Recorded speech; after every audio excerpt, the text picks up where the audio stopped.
Hali gani mwanafamilia wa channel tupendwa hii hapa ya Bizoza Media. Kama ndo mara kwa kwanza, basi nikusii usisahau kusubscribe, kulike, kushare pamoja na kucomment bwana.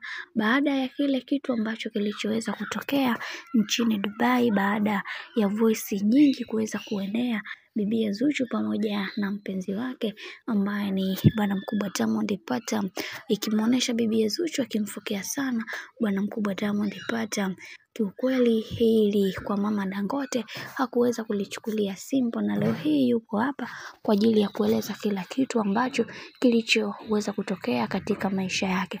Kitu ambacho alichoweza kukisema ni kwamba mara zote nimekuwa nikiongea kuhusiana na huyu binti, si mtu mzuri, lakini watu wengi wamekuwa wakiniona kama mimi ni mjinga na ni mpumbavu, na ikionekana moja kwa moja kwamba mimi simpendi mtoto wangu. Hebu fikiria kwa voice hiyo ambayo inayotapakaa kwa kipindi hiki. Je, Zuchu ana haki ya kuweza kubaki na mtoto wangu? Kwa sababu watu wengi wameweza kuniona kama mimi ni mbaya na simpendi binti yangu, lakini uhalisia ni kwamba ni hivyo. Yani mara zote hawa watu wamekuwa wakimuendesha sana mtoto wangu, si familia, si hata huyu mwana. Kwa upande wa mama Dangote, yeye leo hii anaamua kuweza kufunguka kila kitu, akisema kwamba mimi kama mzazi wa Diamond Platnumz, after Diamond kuweza kurejea nchini, basi nitafanya jambo kubwa ambalo hamtoweza kuliamini.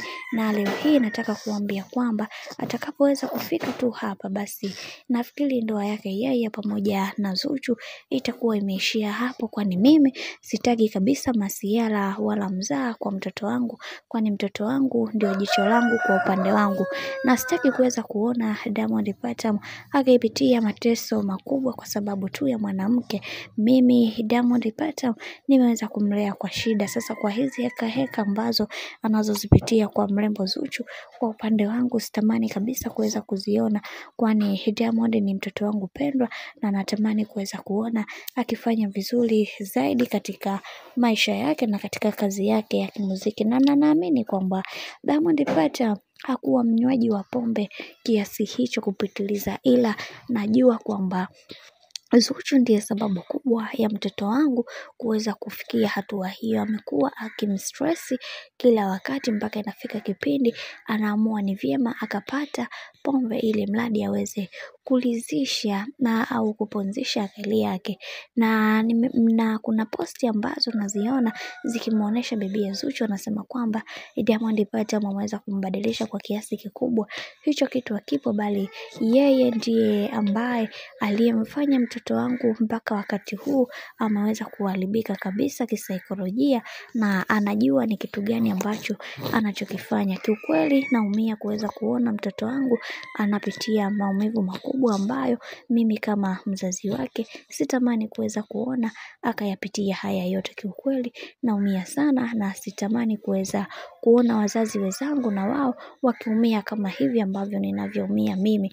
Akawasi pia baadhi ya wazazi akisema kwamba tuwe tunaangalia watoto wetu ni wanawake gani wa kuweza kuwaoa, maana watoto wengine huwa wanakuja kwenye maisha ya watu kwa ajili ya kuweza kupoteza future zao. Hichi kwa upande wangu kimeniumiza sana, na wacha tuone baada ya haya yote yataishia wapi. Nawapenda sana, lakini nitawaletea feedback kwa kila kitu ambacho kitakachoendelea kwa upande wa familia ya bwana mkubwa Diamond Platnumz.